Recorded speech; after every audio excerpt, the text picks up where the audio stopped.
जैसे आपकी finance website है, एग्जाम्पल अगर मैं पूछूं, कैसे कीवर्ड्स को आप कवर कर रहे हो? स्टॉक मार्केट में कोई भी आईपीओ लिस्ट हो रहा है तो मतलब ऑब्वियसली लोग उसके बारे में सर्च कर रहे होंगे। पर ये सब विदाउट न्यूज एक्सेस क्या रैंक करता है? इतनी कंपटीशन वेबसाइट्स क्या है? ओके, विदाउट गूगल डिस्कवर और विदाउट करता है ऑर्गेनिक ट्रैफिक भी आप कह रहे हो? क्योंकि आपने टॉपिकल बना लिया ना, वो स्टार्टिंग में नहीं रैंक करेगा पर वो 1-1.5 महीने बाद में वो सारे रैंक होने लग जाएंगे। कितने आर्टिकल्स डालते हो आप पर वीक? 10-12, मतलब पर मंथ का तो 300 के आसपास मान लो, पर डे 10-12। और वर्ड काउंट कितना होता है? 500 से 700। 500 से 700। तो मतलब एक्सपायर्ड डोमेन ले लिया, रिसर्च में आपने एज ए फाइनेंस चूज किया, फाइनेंस आपने नीश चूज कर ली, वेबसाइट बेसिक सेटअप करी, वेब होस्टिंग कौन सी यूज करते हो? मैं तो हेशनर यूज कर रहा हूँ आजकल। हेडसनर किसके साथ? नहीं, हेशनर करके एक सर्वर। हेडसनर वही, मतलब मैं कह रहा हूँ कोई वो तो यूज कर रहे हो ना, पैनल या कुछ भी, या डायरेक्ट रूट, डायरेक्ट मतलब नॉर्मल जैसे वर्डप्रेस इंस्टॉल होता है वैसे।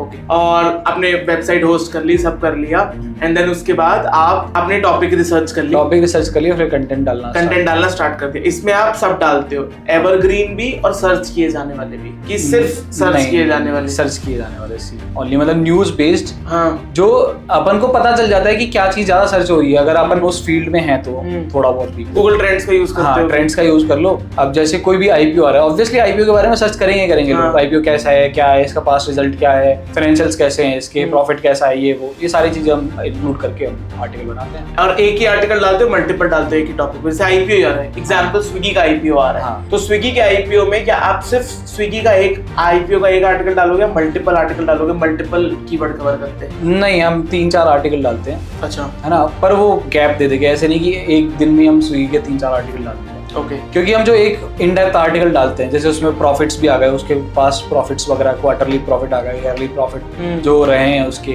और फिर जो भी उसकी फाइनेंस जो बोलती है उसके, वो सारा सब कुछ कवर कर लेते हैं। अच्छा, और फिर आर्टिकल डालने स्टार्ट कर दिए, फिर व्हाट नेक्स्ट? आर्टिकल डालना स्टार्ट कर दो, फिर वेट करो ट्रैफिक आने का। कितना वेट? क्योंकि लोगों से वेट ही नहीं होता, सबसे बड़ी प्रॉब्लम ये है।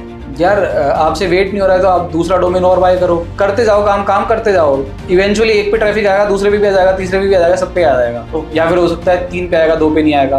पर ये नहीं कर सकते कि अपन एक ही डोमेन के ऊपर बैठ खेलते रहे कि इस पे मेरे को तो इसी पे ट्रैफिक चाहिए। करेक्ट, ऐसा ब्लॉगिंग में मेरे को लगता है कि अब नहीं होता है, पहले होता हो। हाँ, तो मतलब ये भी एक बहुत इंपॉर्टेंट टिप है कि आपको एक ही वेबसाइट पे टिके नहीं रहना है। अगर आपके लिए वर्क नहीं कर रही, आपको फटाक से स्विच करना ही पड़ेगा आपको, नहीं तो मेरे पास में बहुत सारे कमेंट आते हैं कि सर मेरा ये डोमेन काम नहीं कर रहा। भाई नहीं कर रहा है तो दूसरा चालू करो। एग्जैक्टली, कब तक वेट करोगे उसकी? वेट नहीं कर सकते।